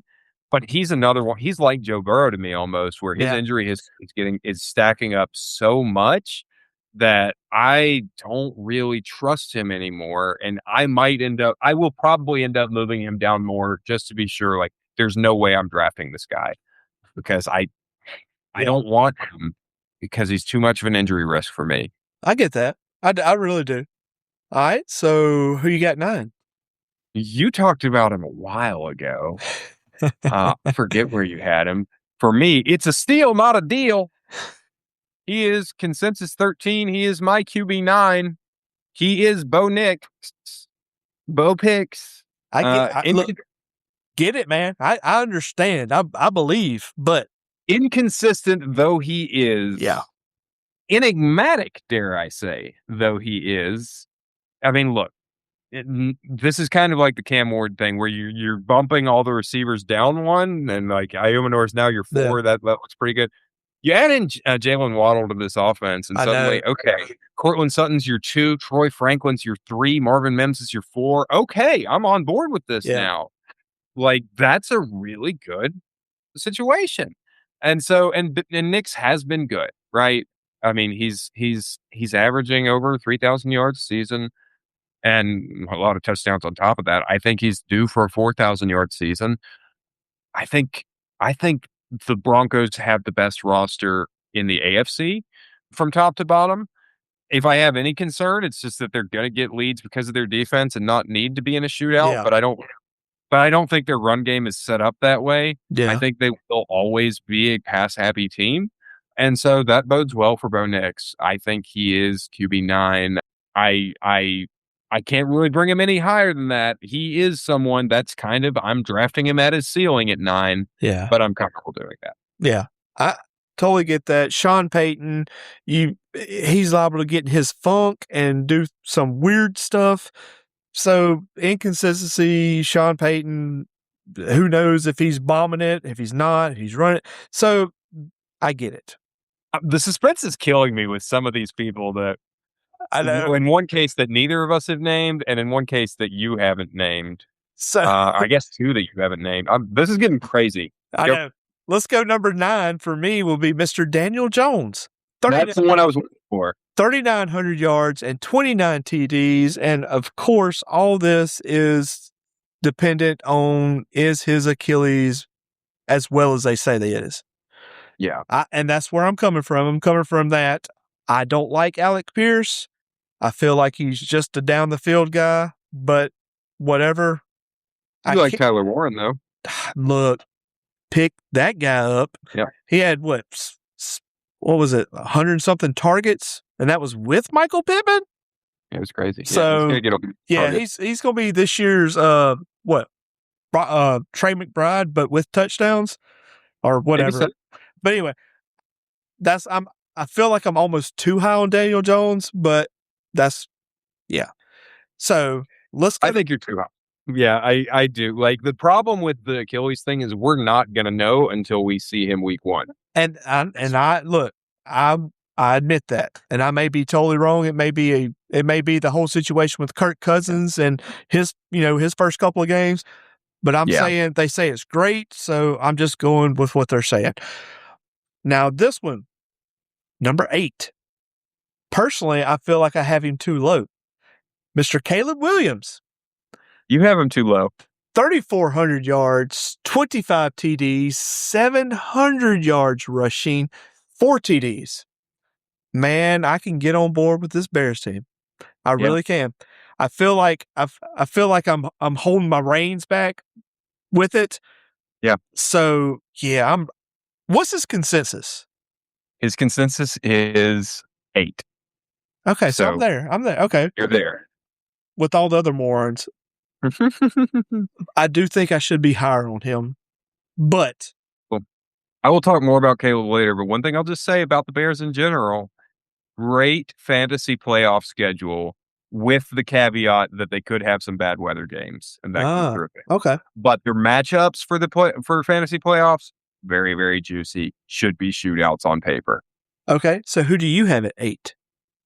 I have Mike McDaniels' new weapon, Justin Herbert. I I mean, look, he got one MVP vote last year. He might have more this year. It's easy to forget where we were after opening game. Was it opening night? Yeah, I think it was the opening game Mm-hmm. a year ago. Or it was certainly the opening week. Chargers versus Chiefs, and Justin Herbert looked electric. He looked like the best quarterback in the NFL, slayed the Giants that are the Chiefs, but then his entire offensive line got hurt. He Yes. had, by the end of the year, he was like, they were literally signing people off the streets and having them go start games. And he was still slinging it. Our heavier members of our fantasy football league could have gone and been offensive linemen for the Chargers last year. It was that rough. And he still looked pretty good with that. Now you get him a theoretically healthy offensive line again, Rashawn Slater back, Joe Alt back, and you give him this offensive genius in Mike McDaniel, who has never had a weapon like this to work with. And you give him a speedy receiver named Brennan Thompson, who, look, don't draft him. Don't draft Brennan Thompson, guys. But once a game, this guy might get behind the defense and get a long touchdown for Justin Herbert. I'm really excited about Justin Herbert this year. I have him as a top 8 quarterback. Consensus has him 7, so I guess I'm 1 behind consensus, but I'm right there with them. It's not a reflection on him. I might move him up 1 or 2. I probably will move him up 1 or 2 by the end of the year. And it's really just that there's some guys ahead of him that I still really like that other people have problems with. Okay. My number 7 would be Mr. Baker Mayfield. Mine too. Ding, ding, ding, ding, ding. Baker Mayfield, 3,900 yards, 29 TDs. Let's get that Buck team rolling. I feel like they will be. Can I just say, great value. Great value. Yes. Look, I think 8 and up, I don't think you can go wrong with. Now, somebody's going to get hurt. Something's going to happen. But, man, I feel like that's some prime, like you said earlier, don't take a quarterback. Man, this is some good people. Love their wide receivers. Love the running back. I do like their tight end. Of course, you know that. I know. Yeah, I know. Don't talk about it. But he's by himself this year. He is. Just like Cade Otton. That's just out there. But anyway, so that's my number 7. He is mine as well. Look, consensus, he's 18. Man, that's too low. It's way too low. People are really down on Baker right now. I think part of it is that the Bucs aren't giving him a new contract, and that's got everyone a little scared. He got banged up. His shoulder got hurt again last year, and he played through it, and he regressed a little bit with the injury. I'm going to assume that the shoulder is good now, and Baker's a dog. What else is there to say? That dude is a dog. Listen, I've got a little bit of that dog in me, but it's just the part that's afraid of vacuum cleaners. He's got the whole dog. He's got the dog that's going around chasing cars. Biting tires. Yeah, that's that dude right there. Like, I'm almost certainly going to keep him in our league. And so, yeah, I love Baker Mayfield. And I can't wrap my head around these people who have him down at 18. No. I think that's crazy too low, even if you think, well, his shoulder or whatever. He's just too good of a quarterback at this point. Over the last 3 years, 11,000 yards over 3 years. Yeah. All right. So since you had him at 7, let's go number 6, Joey B. Oh, there it is. Coming in, 4,000 yards, 30 touchdowns. This is his off year where he doesn't get hurt. And look, they're going to be cooking. Let them cook. Cook. Like it. Talk bad about me. Go ahead, Foley. I've already said my thing on Burrow. I know you keep saying this off-year thing. He got hurt year before last. So it wasn't like season injury like last year. That finger thing, if I remember right. He'll be okay this year. Look, he's so talented. He's very Drew Brees-esque when he's on the field, but he doesn't protect himself. He was playing the friggin' flag football game out there, and he was hurting himself on that or not protecting himself in a flag football game. Hey, he's just doing his work. Let the man cook. He's good. Nothing personal against him. I hope I'm wrong. I hope he balls out. I love Jamar Chase. I Love love Jamar Chase. Jamar Chase. Yeah. Not just as a player, but he is one of my favorite players in the NFL. So I hope Burrow does well by him. I just don't think he's going to stay healthy. All right. He's going to risk it. I can't stomach the risk of it. Is whatever. Number 6 for you. You're not going to like it. He is my good and gather of the year. Oh, my God. He's just good and gather. He's not a great value like Baker Mayfield, but he's a good and gather. Consensus 14, my QB 6 is Patrick Mahomes. And this might be this is higher than I've had him in past years. I am really banking on Matt Nagy leaving is all that it takes to get Patrick Mahomes back on track. And again, what I said about hey, teams are just they want you to dink and dunk. Eric Bieniemy's back in the building. Let Patrick Mahomes air it out a little bit. Let him get some deep shots to Xavier Worthy or whoever else, Tyquan Thornton if he's still there. Let's get that deep ball back in the rotation because Mahomes does have a bazooka and he can run. I think this can be a bounce back year for Patrick Mahomes. That's why I have him at 6. I understand why some people don't. All right. Hit me with number 5. This is the last one where I'm going to say, I could really move him down a lot from where I have him, and that is Jalen Hurts. I am taking him at his ceiling at 5, and I recognize that. It's hard for me to discount how good he has been for fantasy. He has just been so good throughout his entire career. So much of it is rushing touchdowns for sure. But you and I have talked a lot this offseason about the concerns with him. The fact that without A.J. Brown, are they going to force him to throw to the middle of the field, which could be a very good thing. Yeah. That's the upside of that is, hey, we could unlock a new level of Jalen Hurts if he can finally throw to the middle of the field. But there's a concern that he just actually can't. He's not good at that. And now we've given him a bunch of receivers that can only work the middle of the field. And he can't. And it's a disaster. That's what I was worried about. Yeah, I have that concern too. And I might end up bumping him down 1 or 2 spots because of that. But I can still talk myself into actually, he's just going to get unblocked. There's going to be a new level of his game now. It's going to be like when Aaron Rodgers got rid of Mike McCarthy. Not that he's on that level. I'm not trying to say that he's as good as Rodgers was back then, but he is a talented quarterback. He's been a top 5 fantasy quarterback every year. It's hard not to have him in the top 5. Okay. Led me to a championship last year. Well, I don't know about led, but he was a part of a championship last year. So my number 5 would be Mr. Dak Prescott. Wow. 4,200 yards, 29 TDs. You cannot discount that wide receiver room. And the tight end room. And as much as I do not like Javonte Williams, he did great last year. Look, their defense is better. I don't know if that'll equate to fantasy, but man, you might be right, and I may be way high, but with those receivers, I don't think you can go any lower. I don't hate it, man. I do think you're drafting him at his ceiling at 5, but sometimes we've got to do that. I said it. He could be the best offense in the NFC. I think that's a real possibility with those receivers that he has. And this time a year ago, I was really worried that the coach whose name I'm blanking on now, son of another coach, Schottenheimer. I was really worried that Schottenheimer was going to be too conservative. He has proven me wrong. He is not too conservative. And now we have this track record of he got the best out of Russell Wilson and he's gotten really good play out of Dak Prescott. Yeah. I'm willing to concede that Schottenheimer is just a very good offensive coordinator. So again, I have Dak considerably lower than you do, but I don't hate where you have him. All right. I don't know who goes next, but you can go to number 4. My number 4 is Lamar Jackson.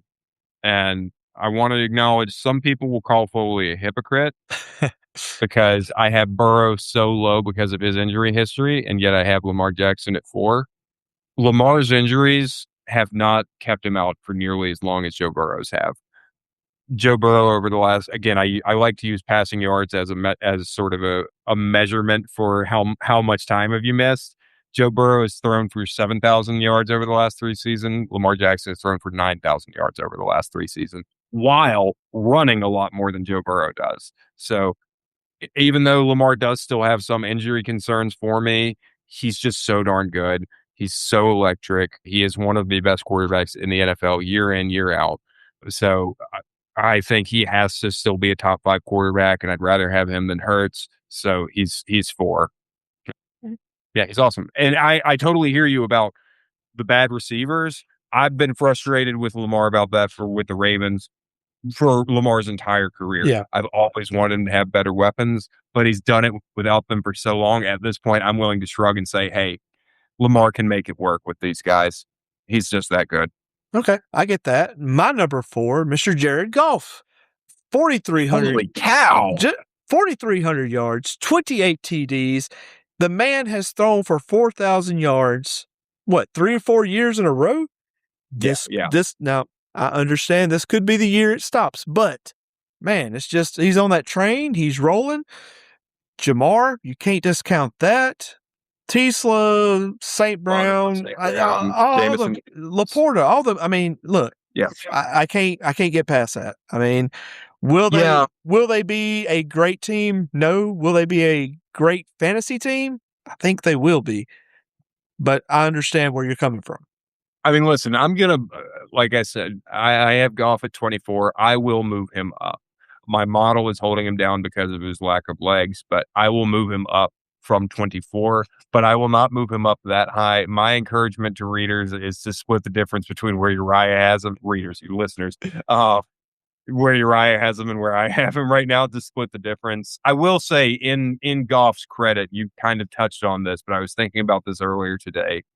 I mean, I don't think Jared Goff is an amazing quarterback by any means, but there is a continuity to the Lions' offensive personnel that is really very few teams have that level of continuity where it has been Goff, Gibbs, Amon-Ra, Williams, and the tight end, Laporta. Like those core 5, it's been them since Gibbs and Laporta were rookies, which has been 4 years now. Like there is that level of continuity that just very few teams get. So that's good. The lack of continuity, though, is an offensive coordinator, and that's my biggest concern. Understand. Number 3. Go ahead. Me? Yeah. Okay. You said you felt like you were too low on him. I feel like I'm too low on him at 3. Wow. It is Caleb Williams. Okay. And the only reason I don't have him 2 is because I am worried that he's going to end up in a bunch of Blizzard games during the playoffs. And that like you can't bet on that kind of thing, but it does just scare me a little bit. I think Caleb Williams was very good at the end of last year, and he's going to be even better. Ben Johnson, best offensive coordinator in the NFL. He's an air. Caleb Williams has that thing I've been talking about. He can chuck that dang ball, and I mean, he's still got the weapons. I'm so high on their receivers this year. Like, my only question is, do I want Luther Burden or do I want their tight end, Colson Loveland? Which one do I want? Because I don't want to do the Uriah thing where I get the triple stack. But don't triple stack anything, brothers. But which one of those 2 do I want? I don't know. I love them both. Caleb Williams is. I'm just so impressed with him. I'm really, really excited about what he can be this year. And I think his floor is really high, right? Like, even if he still has some accuracy issues, I think his floor is basically what he did last year. And he was a top 10 quarterback last year, top 5, top 10, something like that. So, I mean, it's hard to see. I don't think there's any world where he's outside the top 12 at the end of the day. Look, I totally agree with what you said. And like I said, I think I have him too low. 3 might be a little high, but I would not argue with that one. So I agree. My number 3, T-Law. Give me Trevor. And listen, when I say this, guys, I want you to listen to the numbers I throw out on my next 3 guys. T-Law, 4,300 yards passing, 30 TDs, 200 yards rushing, and 7 rushing touchdowns, which is what threw him above everybody else. Look, this is my island. I've had a couple of people I'm standing on. Standing on business with T-Law. There it is. Yeah, just what bizarro world are we in? You were always the Lawrence hater, and I was the Lawrence apologist. And we have swapped places. And I'm not a hater by any means. I know a lot of my stuff with Lawrence is not about him. I'm just not excited about that receiving room. Yeah. I understand. And I get it. So we'll just go. Now here we are. Number 2. In the showdown. I feel like I should switch to a cowboy filter. We're like about to draw on each other with Your Super Bowl champions, Justin Herbert and the San Diego Chargers. That is Justin Herbert, 4,500 yards passing, 33 TDs, 300 rushing yards, and 2 rushing touchdowns. Get on Justin Herbert train while you can. I thought I was with him at 8. Yeah, he's going to look. That's a squad. Once again, I said their squad. That is a squad. Yep. Omarion is going to look. He got hurt last year. I understand. He's going to be a beast. They got the kid from Baltimore. He's going to run loose a couple of times a game. LaDay, he's going to be there. And then you got all the other guys. Look, I'm telling you, look, Justin Herbert, like him. So who do you have to? Please, it can't be our number 1. We got to agree on number 1. We do agree on number 1 because you've already said my number 2. Thank God.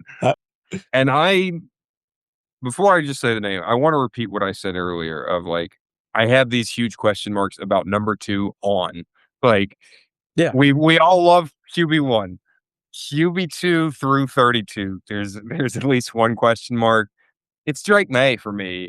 I might end up pushing Caleb ahead of Drake, but dang, I had him at 16. Yeah, I know. I think you're too low on. I don't. There's no world he should be 16, but I could push Drake. I won't push him down to 6, but I can think it's still reasonable if you have him down at like 6. Past that, I think you're being unreasonable. So let me address the concerns with Drake May. He had a rough playoff run. Mm-hmm.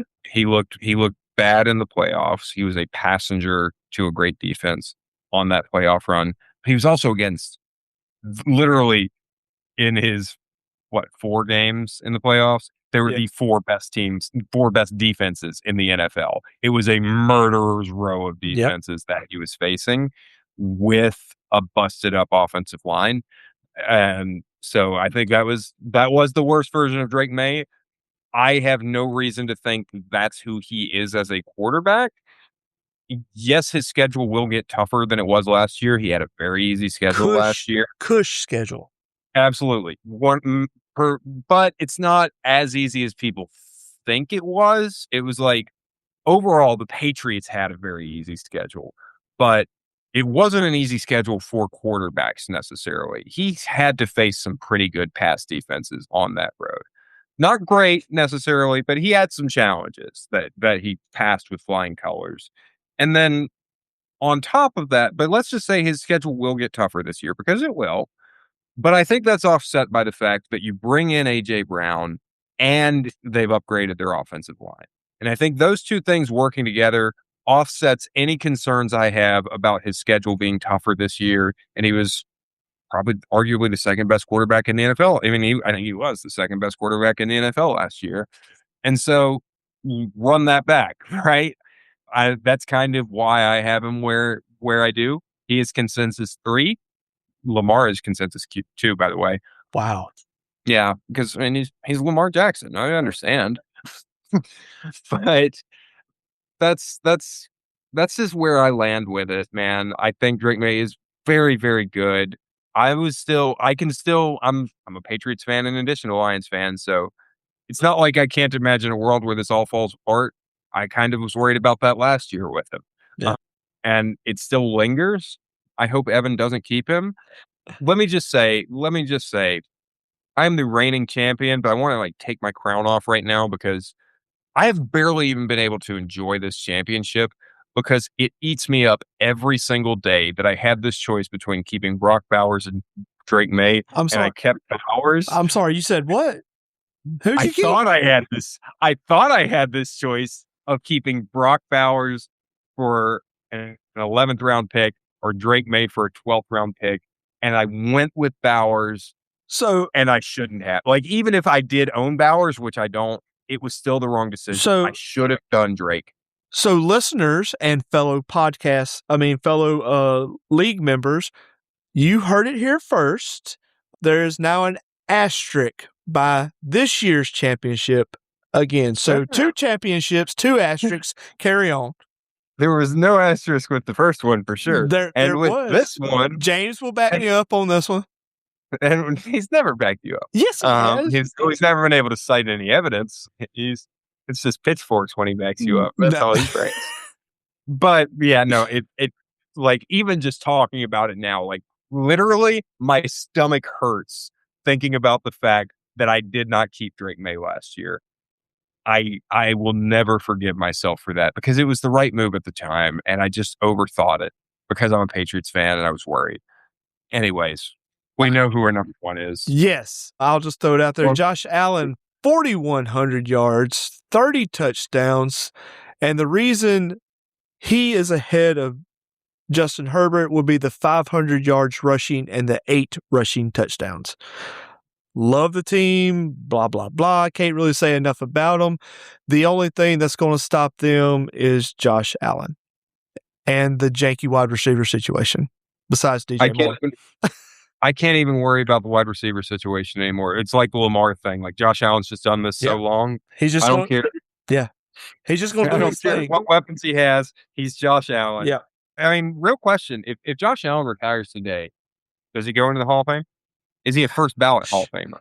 No, he's not. No to first ballot. I think I agree. No to first ballot. Do you think he gets in eventually? No. No. I think it personally, yes. I just think it would be a no because of every year failing in the playoffs. Listen, it's got to be this year. It's got to be. If it's not this year, he's going to be the guy who can't get it done. Listen, I have historically been a rings matter kind of guy. I mostly am. I think rings genuinely do matter for when we're talking about the greats. There's a reason Joe Montana is ahead of Drew Brees for me, for instance, right? Like, but I think Josh Allen is the best quarterback in the NFL. I think he is a better quarterback than Patrick Mahomes. Take fantasy out of it. I think he's a better quarterback than Patrick Mahomes. Yeah. I think he's one of the best of all time, man. Like, we've just never seen anyone. Josh Allen is what Cam Newton could have been, should have been. Oh, no. If Cam's head were right. Cam had all the physical tools to be what Josh Allen is. And we've just never seen a quarterback like this. I can't say enough good about him. We talked about this on maybe our last episode in terms of fantasy. Like, Uriah and I both like to wait at quarterback. I think that's probably still the right strategy. Yeah. But I don't, in a single quarterback league, I don't mind taking Josh Allen at the end of the second round, because just know what you're getting with him. Especially on that turn. If you're at the 2, 3, that's a look. If you can get like a stud and then another decent guy and then stack Allen, that's hard to. I mean, put it this way, right? Like, if you're picking number 1 overall, you're getting either Bijan Robinson or Jahmyr Gibbs. Pick your poison. Then, okay, Josh Allen and Luther Burton's probably still too early for Luther Burton, but I really like Luther Burton. But name a pretty good wide receiver, right? Like, there's still a lot that are going to be there. What if you could go like Bijan, Brock Bowers, and then Josh Allen? I mean, I'd probably stay away from the tight end. I'd go for a wide receiver there probably, or double up at running back. Says the guy who takes tight ends every year. No, I did that last year. That was out of the ordinary for me. We'll talk about that on the tight end show, though. Hey, I mean, you had 3 studs though at tight end. Oh, absolutely, yeah. I racked up, but that was a different strategy for me than normal, because I just thought it was a special year. But here's the thing: pick number 1, Bijan or Gibbs, whichever one you want. Pick number 2, Josh Allen. Pick number 3, top of the third, Derrick Henry. Derrick Henry still might be there. I like that. I like that a lot, actually. Anyways, the point is, Josh Allen is special. He is. I don't think there's ever been a fantasy quarterback like Josh Allen who has been so consistently top tier for so long. I mean, he's been a top 3 fantasy quarterback at the end of the year for like 5 years in a row. It's insane. It's insane the run that he's on. And it'll have to end at some point. Something's got to go wrong. But until it does, Keep it rolling. Yeah. All right. Well, that concludes our crazy quarterback ranking show. I hope you guys enjoyed it. Next week, we want running backs. Yeah. Sounds great. So look, tell your friends, tell your family, like it, subscribe, do all that stuff. And that's out. I'm out. Foley, you got anything? Mugshots has great buns. Love their buns. He's a bun guy. I am a bun guy. Catch you guys later. Bye. Bye.